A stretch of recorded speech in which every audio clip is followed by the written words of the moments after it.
Well, let's start the interview then. Thank you again for joining me first and foremost. Taking time out of your busy day. Yeah, I'm really excited to talk about this. Took a listen. We did play it on the show. It's a very well written EP. So first thank and you. foremost, I want to ask what led you to the theme of changes for this EP because that seems to be the common motif. Yeah, maybe I'll answer that one. So the main reason for it was because we moved to New York. Um, we both met at Berklee College of Music in Boston and stayed there like what, a year or two after, I think it's and two then we years both, after, yeah. yeah, 2 years after, and then decided to move to New York, something we wanted to do, and it was a big change. So it was mostly inspired by that for me. How's the difference been from Boston and New York? Anything different about the cities that stand out? Actually, yeah, a pretty big difference. Boston is relatively small compared to New York. And New York is, I mean, there's definitely a similarity of people because I feel like the East Coast has a little more aggressive people coming from the Midwest. So that was similar, but I would say most everything else was different. There was just a big change in daily life of commuting and just being busier. I don't know. What about you, Jan? Yeah, for me, I mean, in terms of the music scene, like, it's funny because after college, I was like, oh, we're going to start a band and we're going to play gigs around Boston. And like, as soon as we left the university bubble, like, just nobody would show up to anything because all of a sudden, like, you're not performing in the school area. So I don't know. And it seems like a lot of the people that we know from our friends and stuff that stayed in Boston, this is like a really broad statement, but I've noticed that a lot of them like stopped following their creative endeavors and just kind of stuck with like doing music stuff for like making a living, Hmm. like a more pragmatic approach, you know, teaching and winning gigs and stuff. And in New York, it really seems like everyone that I've met who's a musician is most likely like following their own creative endeavor aside from doing all this other stuff. But a lot of our friends that are in New York are like actively pursuing their own Their music own music. or Yeah. yeah, or playing in bands or doing a little bit more creatively interesting stuff. So it just yeah, it felt a lot nicer to be around people that are like, oh, my band is playing over here, and like, oh, so and so is playing over there tonight, and you can like go check out who's doing what, and like yeah, just see what like your friends are up to, which is really cool. Versus like, oh, I just have like 48 wedding gigs, and like maybe a jazz brunch or something. Hmm. I haven't really been able to explore the two sides myself. So I've been to New York a few times, only gotten a Hmm. glimpse of the music scene, and I've been to Boston even less. So Boston College radio station, I've been going there, but I haven't really been able to go into the city. The one time I've really been out there, I went to a concert in the Middle East. I understand you actually Oh yeah, performed there. we have Yeah, a couple times. Yeah, a good amount of times. yeah, Yeah, A we had a couple. They have residency. Yeah, I was gonna say they have a couple different stages, yeah. and The upstairs and the downstairs. exactly. Which But one yeah, did you Yeah, we do had perform go at? ahead. like a month long, no, like a, I don't know, over like 6 months, we had a short residency at the corner Yeah. that our friend was hosting. Hmm. Okay.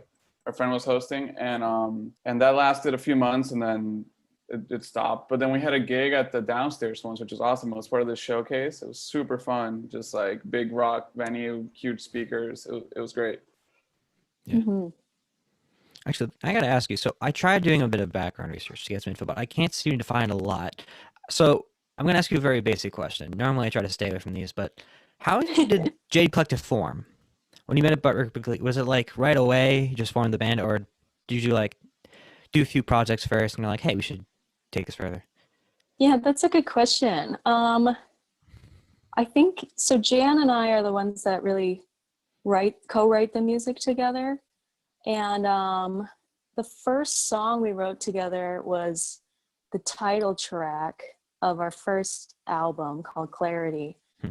And we wrote that, I think, like half a year after meeting. Like I met Jan in 2015, no, 14. 2014. Yeah, 2014.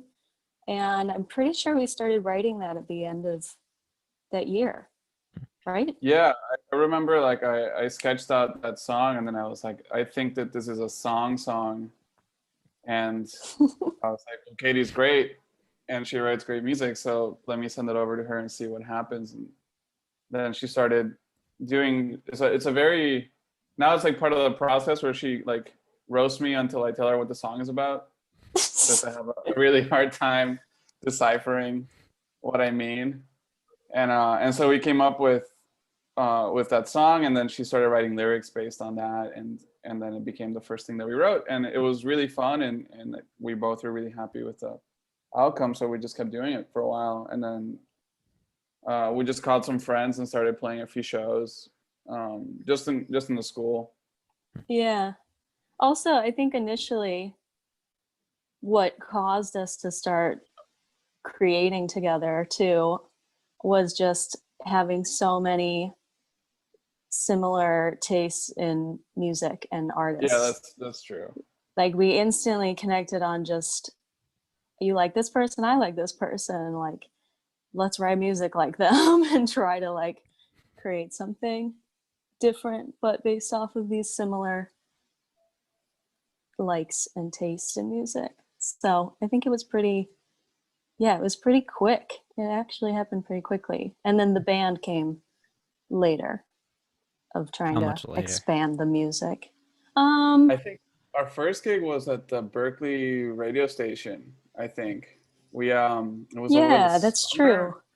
and yeah, like I had my roommate worked there anyway, so like we got a gig there, and we needed a band, so I called Katie and I was like, let's play some of these songs, and then like a few songs that I had just written because we didn't have a full set, and then we called some friends and started the band that became the rhythm section for the first album, Willis Edmondson and Cole Davis, who are both in New York now. Mm-hmm. And do they still get around with the Jade Collective? I know it seems to be that the band is a rotating cast.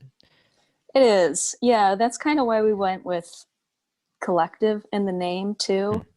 Just so I think that's something special about jazz music is that bands are always kind of changing. So I mean, there's certain bands that the core stays the same, but I think with us, we wanted it to stay like Jan and I write the music, so we're kind of the core, and then we have a certain amount of people that we really like working with, but we like the change too. Hence, Yeah, it's been for me. It's been really fun to explore this music with different people. Like we had before the apocalyptic pandemic hit, we had like a pretty solid live set with a rhythm section that we've never recorded with, but they're just good friends of ours, and it was feeling great. And like it's always fun to present this music to like a new drummer and a new bass player and be like, how would you make sense of this? And yeah, I don't know, that's always been really exciting because you always get a different approach, and so it makes the energy of the songs like shine in different lights and stuff like that. Cool. All right, then I guess we start talking about the music then. So, mentioned clarity seems to have evolved over about 2 years, but I read on your Bandcamp, and this kind of impressed me, that the new EP was recorded in 2 days, which is, for most modern records, that's very short. I was wondering how the process was for writing. For writing it was actually kind of short for me too. Jan kind of wrote a lot of the beginnings of the song over the summer of 2019. And no, wait, was that 2019? Yeah, it was 2019. Wow, okay, that feels like a long time ago. I know, time is relative at the moment. But yeah, he wrote it 2019, at least started it. And over that fall and fall really, I kind of tweaked melodies and wrote all the lyrics. It was a really busy time too, for some reason, but so every moment I had to work on it, I would just like go back and tweak the lyrics and be on the subway and like edit lyrics back and listen to voice memos. So yeah, it happened relatively quickly, honestly, because sometimes writing together definitely takes longer. Like sometimes one song will take a couple months, But these ones all kind of came to life in a matter of what, 3 months or so? Yeah, it was crazy because we also had the studio booked and the band, like all the people that we call their friends of ours, but 2 of them were in a heavily touring funk band. So I had to find a window where like their schedules were open. And then our drummer, Aaron Lawson, he's in Nashville. He's like playing with everybody.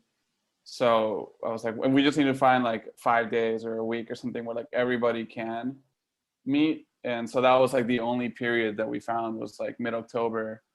So I was like, well, we have to do it then. So it was kind of like working against the clock to get everything together, which I think in some ways was really good because it made us get it all together. And So that was mid-October of this year or the year of before? last year, Okay, 2019. I was like, how do you do that with social distancing? Yeah, no, it didn't happen this year. Yeah. So the EP's been in the works for over a year then. So was that because of mixing or?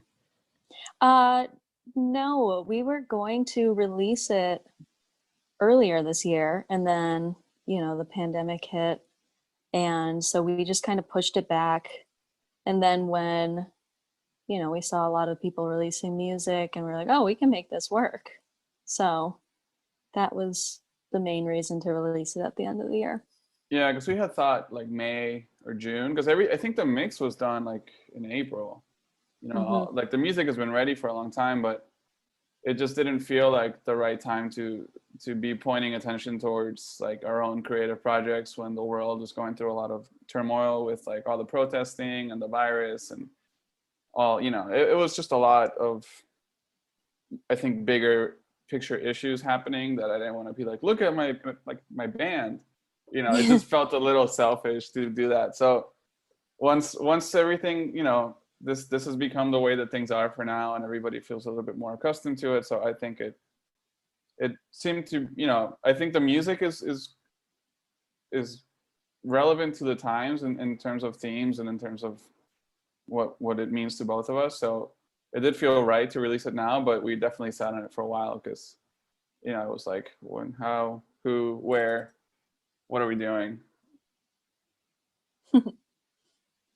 So next I want to ask you, I'm a bit of a gearhead, and I want to know maybe what exactly do you use technologically for the record? Like what did you use in the studio?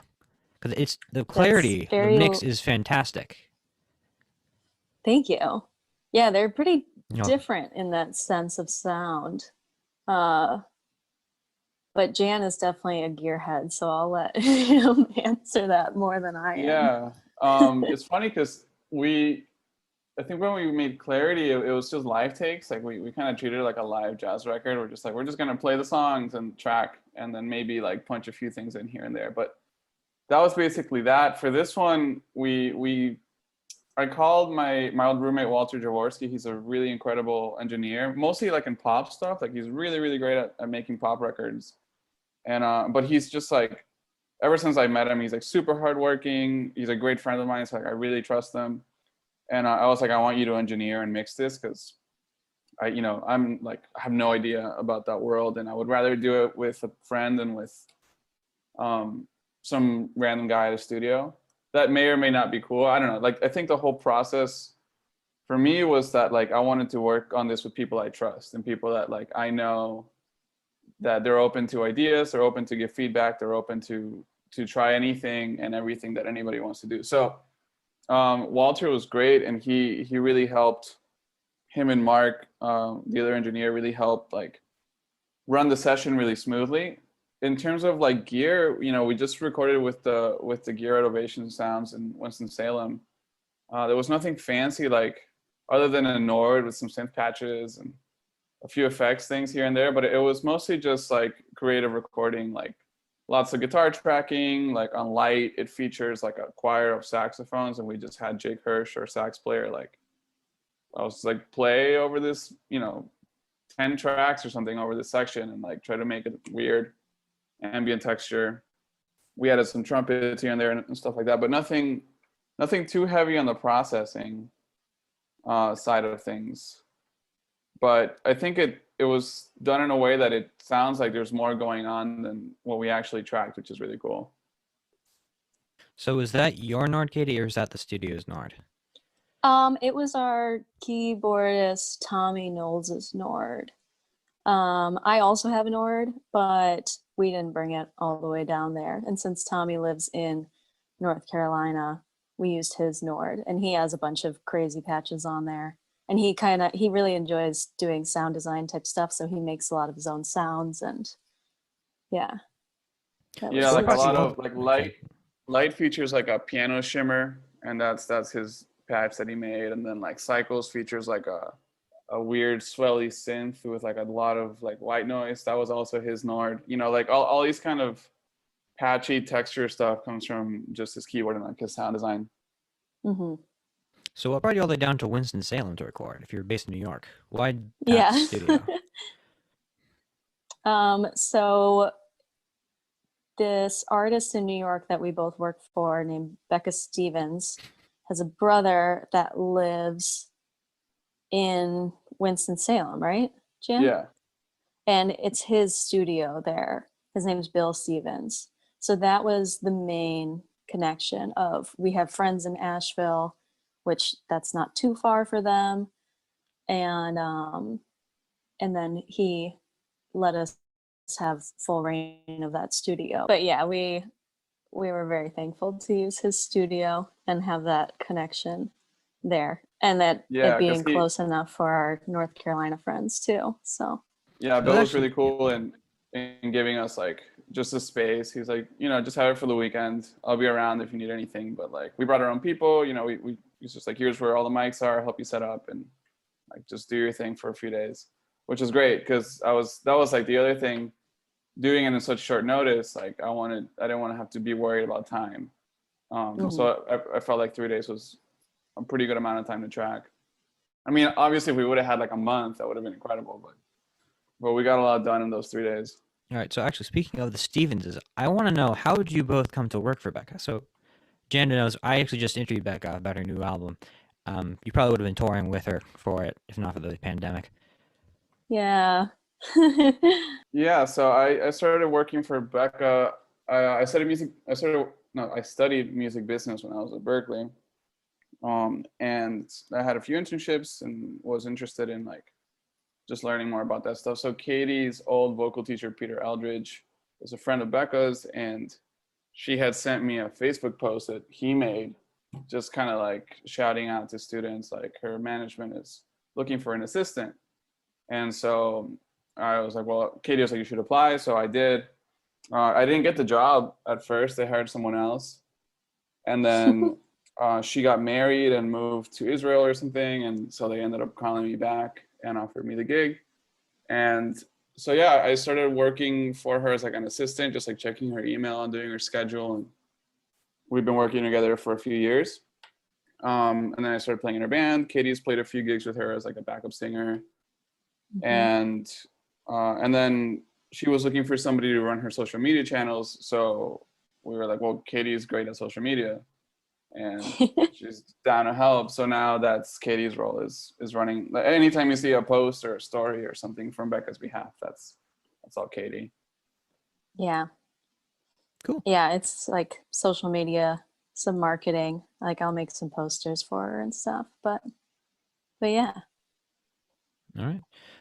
So anyway, back to your music now. Jan, I found your sheet music on Reddit, and I was a little like, because now I have a little bit more to talk about. Because now I have more to talk about for the songs.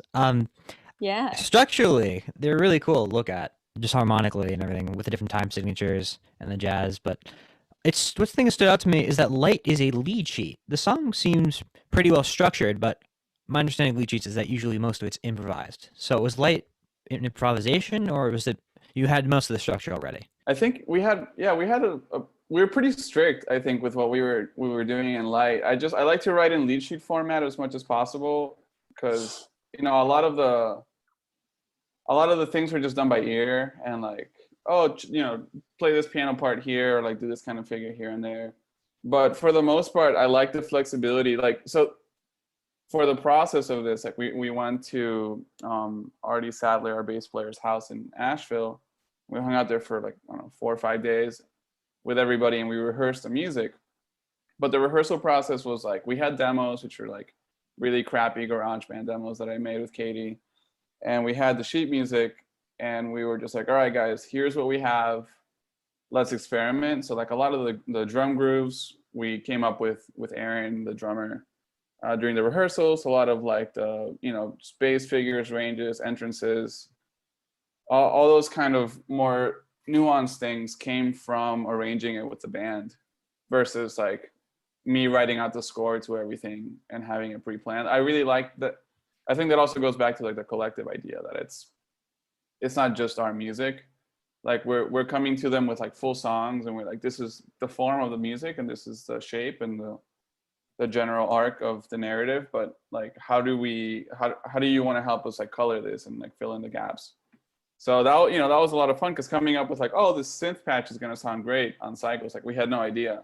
So originally Cycles was like a guitar picky accompaniment with just a melody, right? So like the whole like floaty synth patch, like kind of the groove with like the 4 on the floor kind of thing, with like a sax solo in the middle. We weren't expecting to have a sax solo in the middle of that song. So yeah, I think a lot of it, I like to keep my lead sheets open for the band to interpret and like bring in what they hear and what they want to do with it. It seems to be the only lead sheet though of the ones you released, so I find that interesting. Yeah, that's interesting. I think, yeah, I guess Don't is definitely more structured because there's like a written out bass line, and Lilith has a lot of time signature changes. But yeah, I mean, I try to be specific and then not specific depending on the context. But a lot of it, like a lot of the nuance comes from just arranging it with the band while we were working out the music. Cool.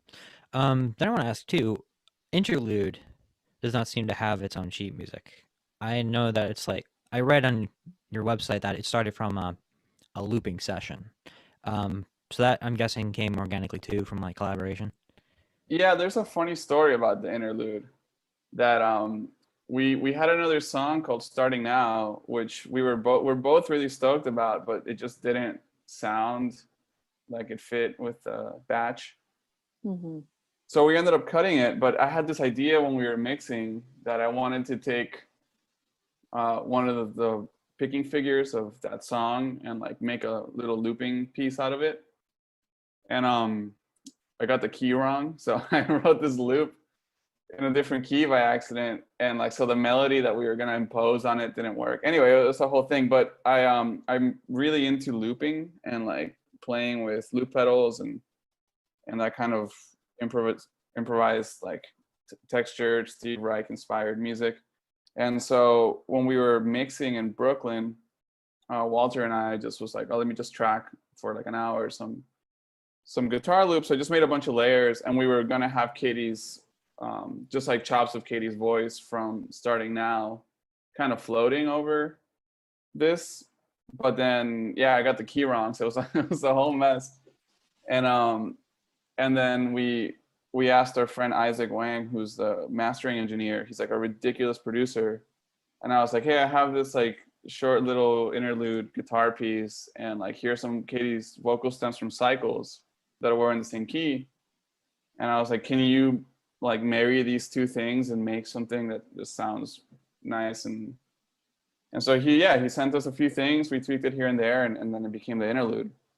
So all the vocal production, that's like the most produced song, I think, because there's like a ton of sample mangling and like pitching Catey's vocals to create melodies and stuff like that.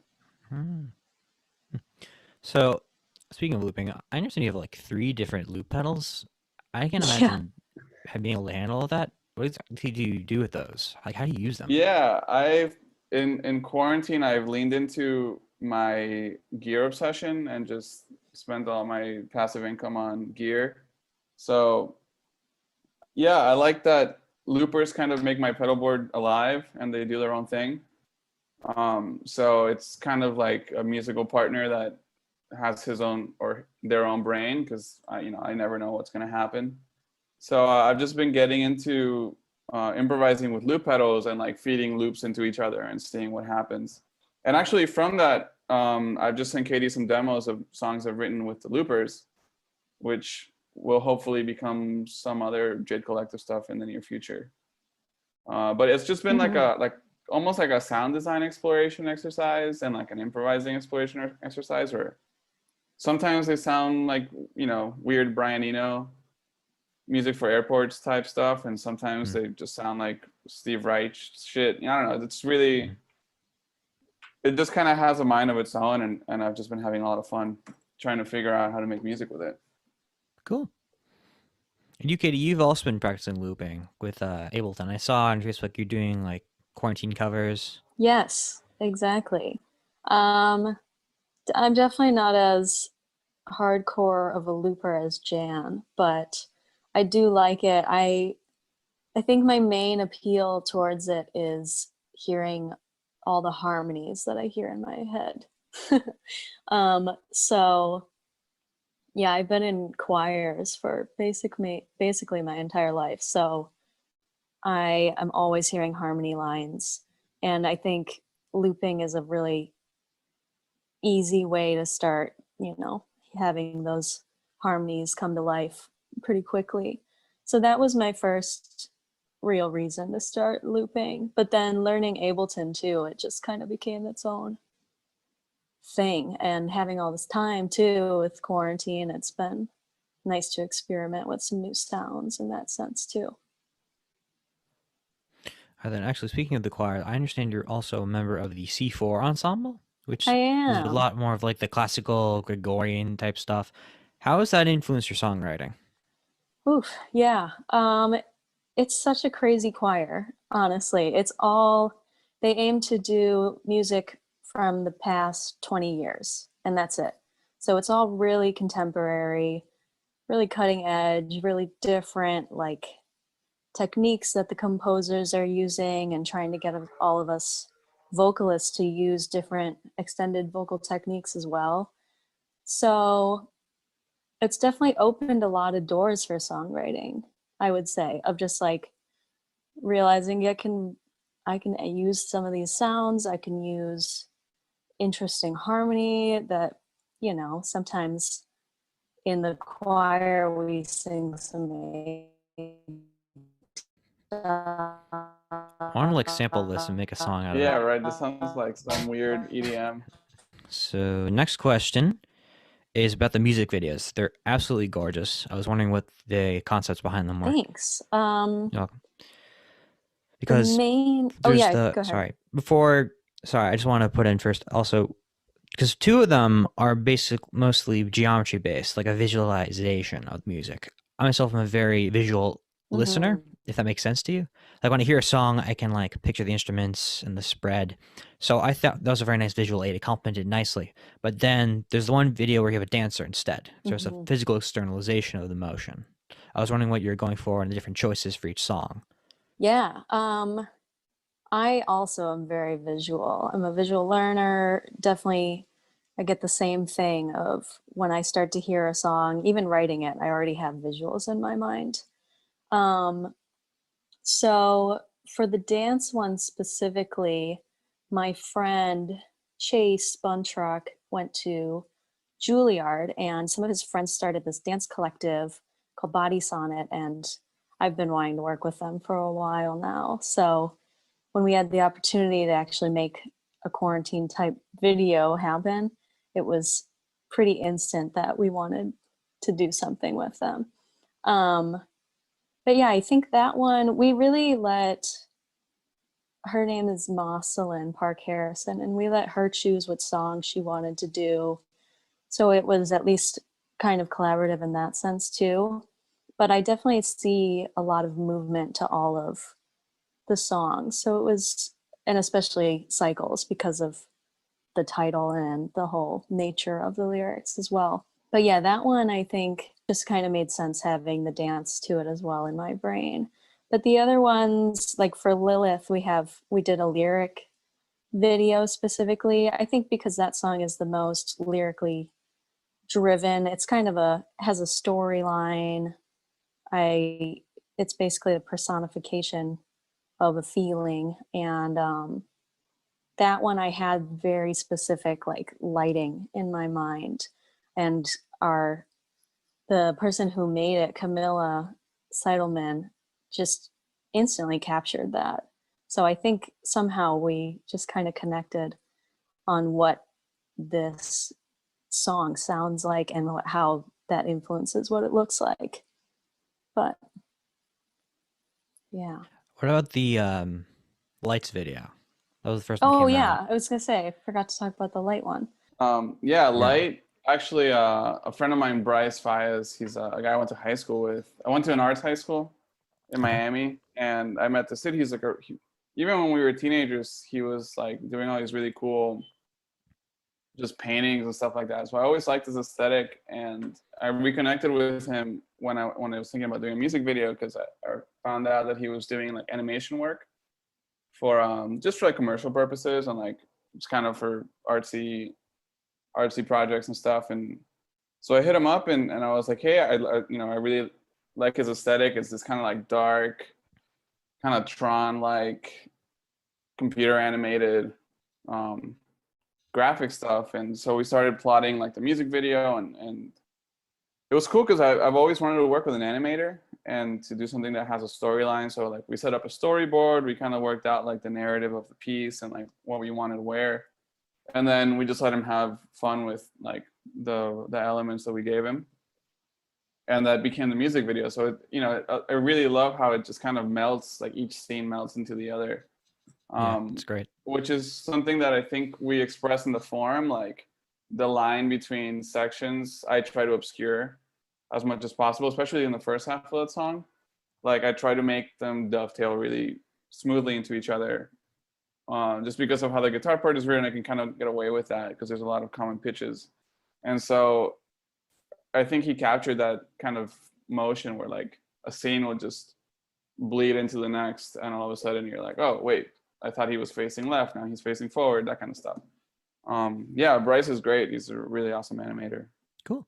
Are there going to be other music videos for the rest of the tracks? Yeah, we have one. Well, it's not a music video. It's like a live performance, quarantine style video coming out. Cool. Mm-hmm. When can we expect that? Will it be in a week or two or a month? I believe next week. Yeah, Right, Jan? pre-Christmas. Cool. Yeah, it'll be the pre-Christmas. Yeah, pre-Christmas. Nice. Not Christmas themed, but Halloween. Yeah, I guess we could Photoshop a little Santa hat on everybody, like a very, very Christmas centered. Yeah. And that's with the regular band, or do you pull some other people for that? That's No, the regular band. Okay. Yeah. All right. Cool. Do you mind if I ask what song that will be, or is that a secret? It's no secret. We're doing Cycles. Okay. We wanted to do like a live of the title track, and it also features Jake on another ripping sax solo, which is always fun. Nice. Okay, actually, I should probably ask you a little bit more about that. I know it's like the obligatory question nowadays, like how are you doing in COVID, but that's definitely impacting performance. So I was wondering how you two have adapted. For me, it's been really just making covers and videos, and we haven't really delved into the whole live stream thing. We're talking about it, so maybe in the new year we'll test some of it out. But mostly just missing performances. It's definitely been kind of rough in that sense because we did have a good amount of shows planned at the beginning of the pandemic, before it was a pandemic. So yeah, it's been kind of tough in that sense. Yeah, it's been interesting. I think for both of us, it's been a year to like learn something new. So like, I learned Ableton because a guy I work with, Elliot Cole, was teaching it at the beginning of COVID. He was just like, every Tuesday, Thursday, Saturday, like meet me for an hour on Zoom and I'll teach you Ableton.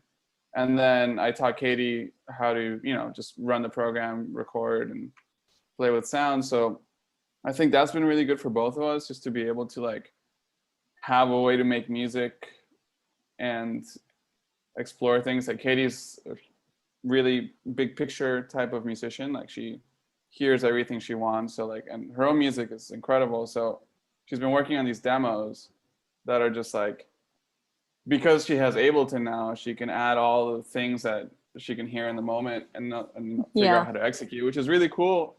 It's really cool to hear because, usually like her demos are like voice and piano kind of stuff. And for me, it's been great just to like reconnect with my writing practice and reconnect with my improvising practice and my guitar practice, because I have all this free time now.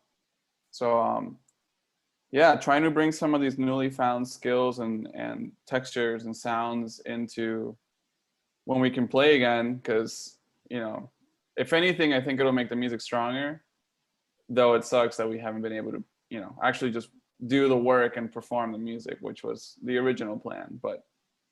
But I am looking forward to when we can all make music again and work on new projects, because I know, at least for Catey and I, there's all these new things we want to bring forth and new sounds we want to bring forth.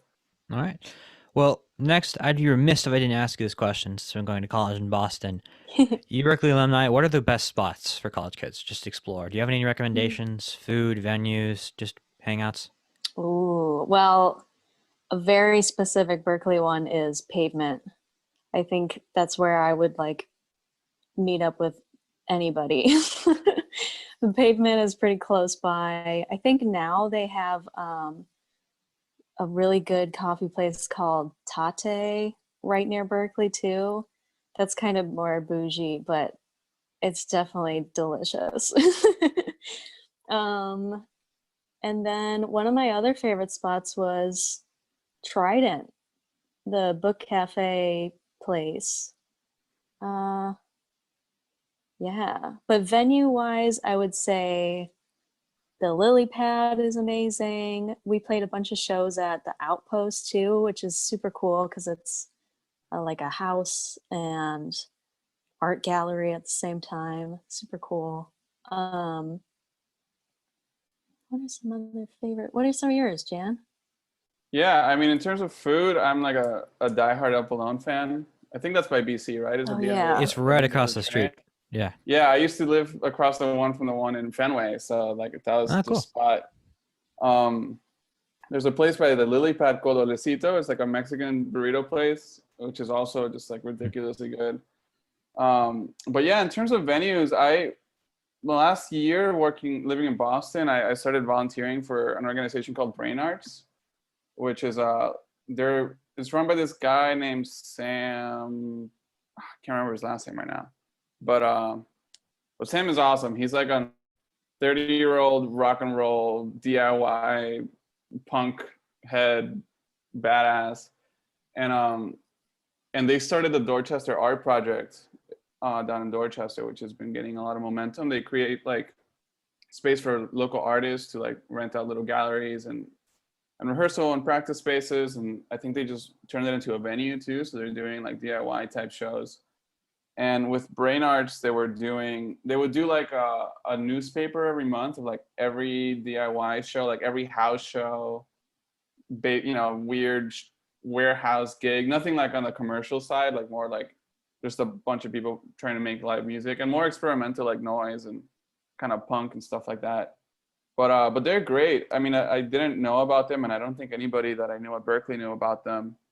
But I found them. I forgot how I found them, but you can see the Boston Hassler newspaper like everywhere if you just keep an eye out for it. But yeah, that's like they explore a lot of like the more DIY like New England music scene that I don't think if you're not in the know you're gonna know. But there's a lot of cool stuff, like lots of really really interesting music and art that they're promoting. All right. And then I asked, what about hangouts? Just like besides like food and venues, like is there any just some place you like, just a quick excursion? There's a favorite spot maybe. I always liked Walden Pond. I mean, that's a little further. And the Yeah. Arboretum in JP and the JP Pond. I'm a big fan of JP in general. Jamaica Plain for non-Bostonians. So those Yeah, are my spots. My main thing is buy a bike if you live in Boston, because all of a sudden everything is 20 minutes away instead of an hour. Because like Back Bay is 20 minutes from Allston on a bike, which is 20 minutes from Harvard, just 20 minutes from whatever. So that was like probably the best decision I made living in Boston, was to have a bike. And, for hangout spots like the river, obviously, like the whole Esplanade situation. Also in JP, like we lived in JP our last year, and it was like honestly the coolest place I've ever lived at. Just there's tons of cute little stores and lots of nature and good coffee. Cool. One thing too is I was hoping maybe there's like something you could tell me about maybe you're around the Boston College area. I don't know if you. That's like near the border of Boston, though. Did you ever get that far? Or did you stay mostly around Berkeley? Man, around the Boston College area, I got lost there once. I took a sort of tipsy bike ride, and I ended up by the football stadium instead of in my apartment. So that was funny. But yeah, I don't really know that area that well, if I'm being honest. Other than like, I had some friends that lived around there. I gotta be honest, I don't really know it myself too. I haven't really gone as far beyond the reservoir. Like I told you, there's one time I went to the Middle East, but I really haven't been able to explore Boston, mostly because of the pandemic. Yeah, I Yeah, like I the mean, reservoir Difference, though. yeah. The Yeah, the reservoir is a reservoir is great very cool. area. Oh well, Coolidge There's a, Corner. yeah, It's right there. Yeah, Coolidge Corner. The theater. I mean, whenever the movie theater opens Yeah. up again, but that theater is great. There's a great donut shop called Union Square Donuts right on Harvard Ave by Coolidge Corner. Hmm. It's pretty good, and there's a really cute coffee shop called A something. It's like a block away. Do you remember what it's called, Katie? I'm trying to think of what you're talking about. It's A like something. they're always closed because they're only open for like from 12 to 4 or something, so they're always closed. Hmm. Oh man, I can't remember the name, but it's on Harvard Ave by Coolidge Corner. I'll try to look it up. Well, thank you. Now I got some places to go when I get back to for the next semester. All right, so I'm gonna take a quick loop because I just remembered. Katie, you said you're from the Midwest, but I didn't ask where. Where do you both come from? Yes, I am. And what made you choose to move to Boston from the Midwest? Yeah, I am from Illinois.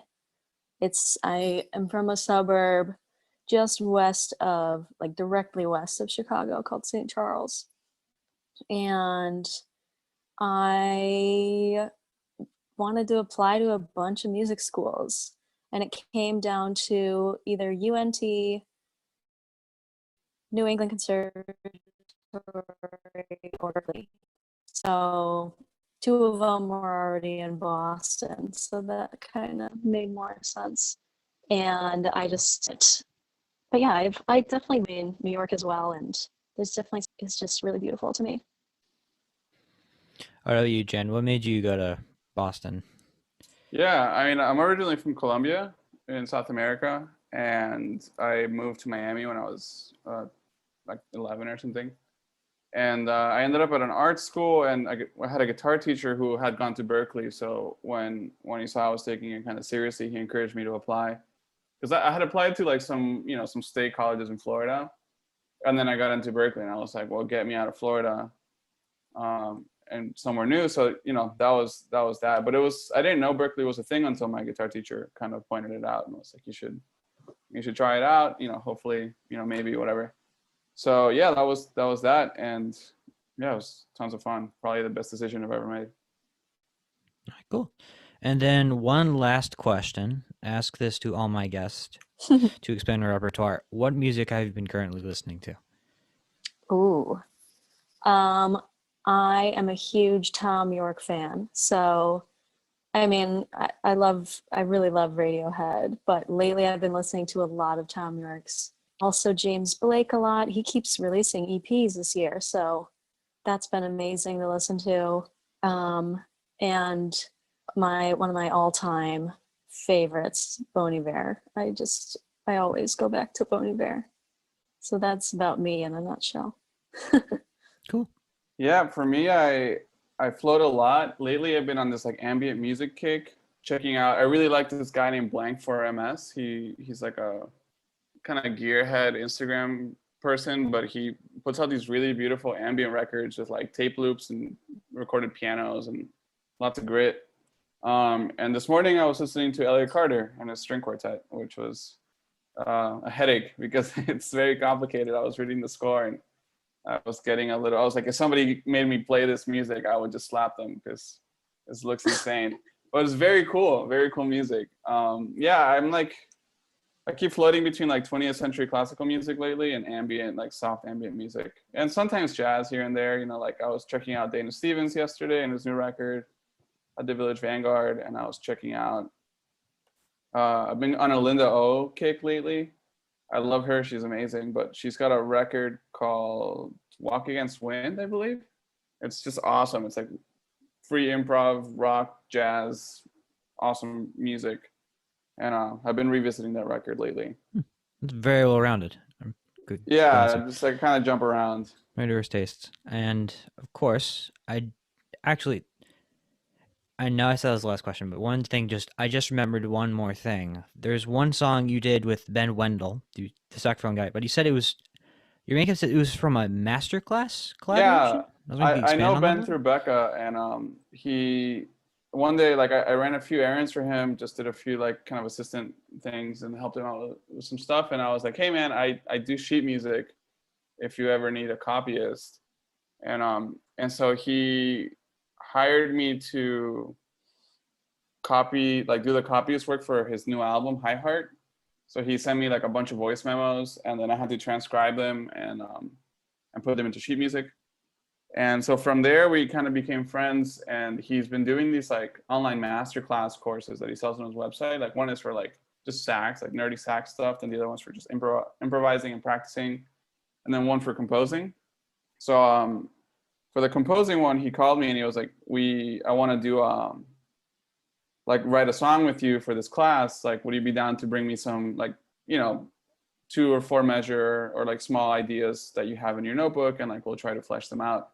So I brought him the main riff for Don't in the notebook, and we recorded our process of like writing that full song for his masterclass. It actually got deleted. He lost the file, so we had to do it again. No. Which netted me another awesome song that we haven't really done much with. But yeah, Ben's great. He's a super, super nice dude, and he was kind enough to play some saxophones on the piece as well. So he did a lot of like affected sax textures and a little riff in the middle of the song as well. All right, cool. Thank you. Well, I'll let you go now. That's all the questions I have. Thank you again for coming on. Thank you for having us. I'm going to be listening. I'm going to be playing a lot more. Happy holidays, and yeah, I'll see you around. too. All right, Thank you.